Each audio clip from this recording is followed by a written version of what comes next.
Hi, I'm Nathan from Serious Geeks, and today's Tactica video is going to cover the Triarch Praetorians for Codex Necrons.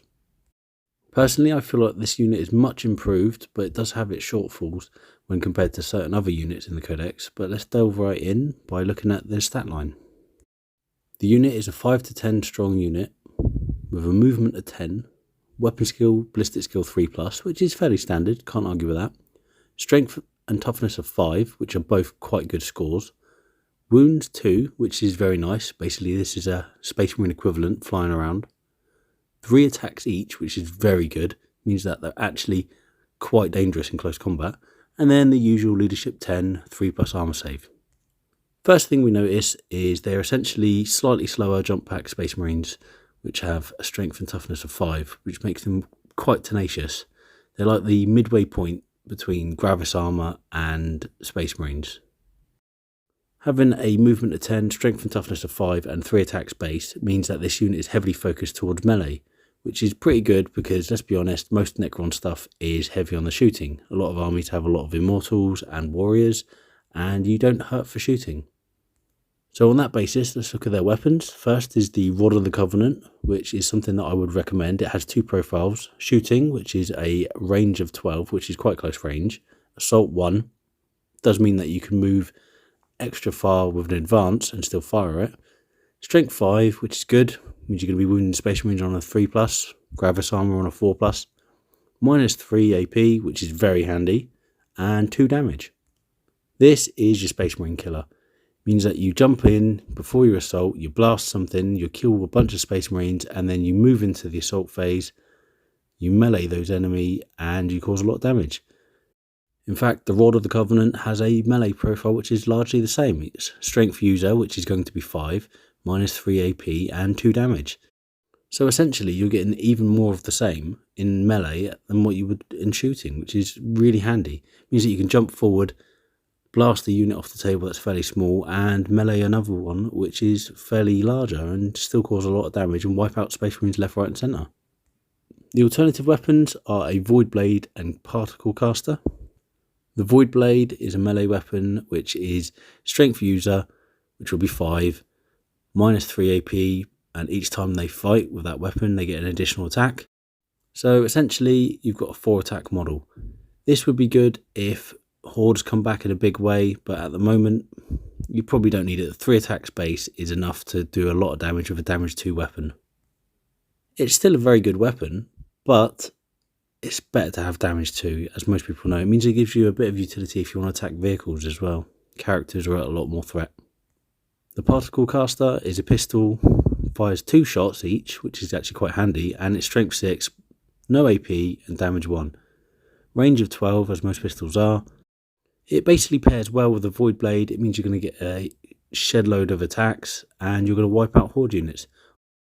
Hordes don't seem to exist too competitively right now, but you know, they're always an ever-present threat, and chopping your way through lots of orcs is a lot easier when you have a Particle Caster and a Void Blade, but it remains to be seen. I mean, Eldari armies are coming back in a big way and are quite a threatening force to be on the table. They always have been, to be honest, and you'll kill them quite easily with these weapons. So it seems that the 2 choices are basically really good against heavy infantry or really good against lighter infantry, but both have utility just because of the sheer number of attacks against either target. Key thing is the melee weapons are all -3 AP, which means you will do some damage no matter what the target is you're attacking. At the moment, my recommendation, go for the Rod of the Covenant.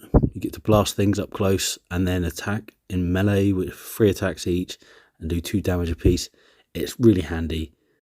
And let's be honest, if you are worried about lots of infantry that are coming to you with 1 wound apiece, that's what the warriors and the immortals are for. You shoot them and then you mop up the resistance with the Triarch Praetorians. So moving on to the abilities, Living Metal, as you'd probably imagine, Reanimation Protocols, again you'd imagine that. Now those 2 rules, Living Metal does help if you've got 1 wounded model, it goes up to 2 wounds at the beginning of your next turn. Reanimation Protocols, it's easier to bring back 2 wound models than it is 3 wound models from like Scorpec Destroyers. It's not as reliable as Warriors and Immortals, but it's still fairly handy. So you will bring back a couple of models a turn, which isn't too bad. But don't rely on it. If you suffer a lot of damage and you bring back 3 models, that's great.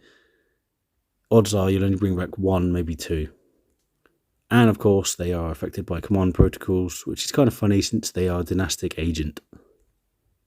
Faction keywords, these are Necrons. They don't have the Dynasty keyword, which is quite critical.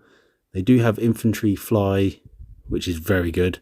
Dynastic Agent, and they are Triarch and Triarch Praetorians.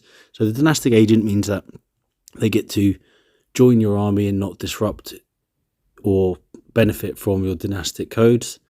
This is good and bad. It means they can fit into just about any army, but obviously bad in that they're not going to get the benefits from your dynasty.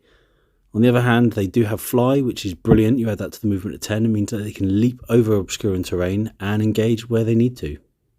Now, because they don't have a dynastic code, it means things like Chronomancers can't help them, which is a shame because the Chronomancer could otherwise keep up with them quite nicely and give them an invulnerable save.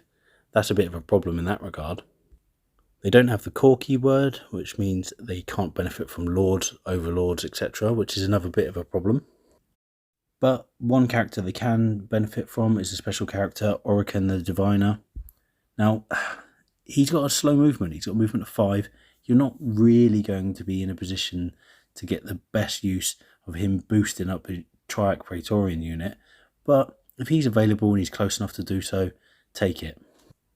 Now, there are some abilities like a Cryptic Arcana, Phylacterine Hive. It can help a Triarch Praetorian unit, but you're not really going to use it on them. I mean, bringing back 1 model is not going to really do much for you. You're going to probably be using your Technomancer further away as well because he's slower movement. So yeah, it's just not really going to be that beneficial. So really, there's not much that can benefit them from other characters unless you take a certain special character, and even then his movement is such that you're just not going to get the benefit unless you really hang back. Now, this obviously doesn't include the Silent King. As could be expected, this dude does boost up this unit. He is fairly fast, he can keep up with them, he has a movement of 8, and he's a bit of a monster up close anyway, so it isn't a disaster if he gets stuck in alongside the Triarch Praetorians. Most notably, he does have Pharaon of the Stars, which is an aura ability which will boost up Necron core units or Triarch Praetorians within 6. They can make a ranged attack and reroll the hit roll.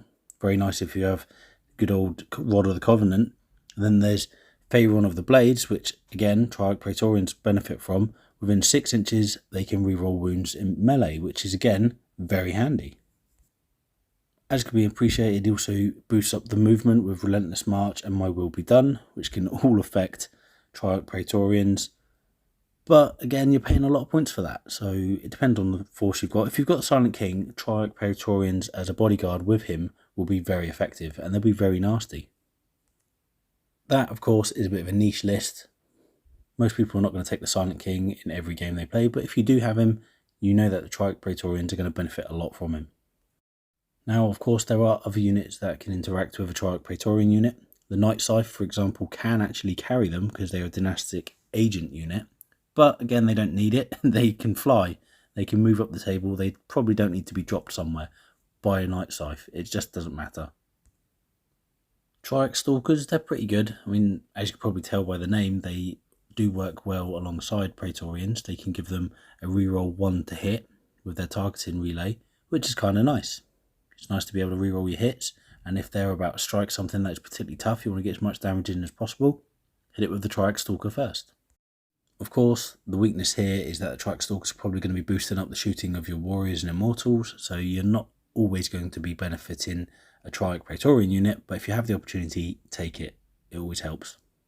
Now, the last thing to discuss when it comes to what can benefit a Triarch Praetorian unit would be the stratagems. Unfortunately, there is only a single stratagem that is really designed for Triarch Praetorians, and that is Judgment of the Triarch. For 1 command point, either in the shooting or fight phase, you can select a Triarch unit to fight or shoot, and each time they make an attack, they can add +1 to their hit roll. That's a pretty good ability that boosts the unit up and their combat potential, especially if they're benefiting from, say, reroll 1s to hit from a Triarch Stalker. And in particular, I think it's very good in melee. They have more attacks, therefore they have more opportunities to benefit from that 2+ to hit. So, in summary, when I look at Triarch Praetorians, I think they do struggle with a bit of an identity crisis within the Codex. They're very good at what they do, but the problem is you have other stuff that's good at doing the exact same thing. If you compare them to Scorpec Destroyers, who are very similar in speed, slightly more difficult to put down per model, but also benefit from a nice stratagem that makes them -1 to wound, and you can see that the Triarch Praetorians have got a bit of a problem. In a similar vein, Lich Guard operate in a very similar manner, but they're not as fast, so the competition you get from Lich Guard is, I think, a lot different. I think the real competition is actually Scorpec Destroyers. A lot of people compare the Lich Guard with the Triarch Praetorians because they used to always be very comparable, but just because they exist in the same kit when you buy them doesn't mean that they're really that similar. I mean, like I say, it's the Scorpec Destroyers that operate the same on the table as the Triarch Praetorians. And the Scorpec Destroyers do benefit from having a Destroyer Lord near them, which is another HQ choice that you might be taking as a compulsory. And it means you're saving points to boost up a unit. Now, having said that, it doesn't mean I don't believe there isn't a place for Triarch Praetorians. They are very offensive. Their ability to blast a unit and then charge it is a lot better than what Scorpec Destroyers can do.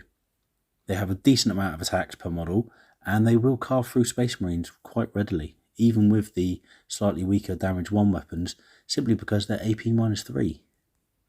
Overall, if you're trying to flood a board with a fairly fast moving unit that has a lot of wounds, Triarch Praetorians do have a place, but I would say that that's going to be in less and less armies at the moment, simply because Scorpec Destroyers do very well.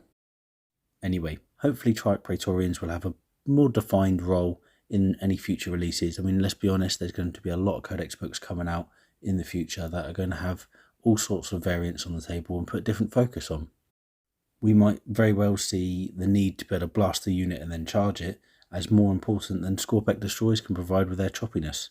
So we'll see. We'll see what happens in the future. But for now, I would say if you're going to take Triarch Praetorians, make it a full unit. Otherwise, when the unit gets a little bit smaller, you just may as well take Scorpec Destroyers. Anyway, that's it for me. I hope you've enjoyed the video. Please like and subscribe. I will catch you all soon. Peace out.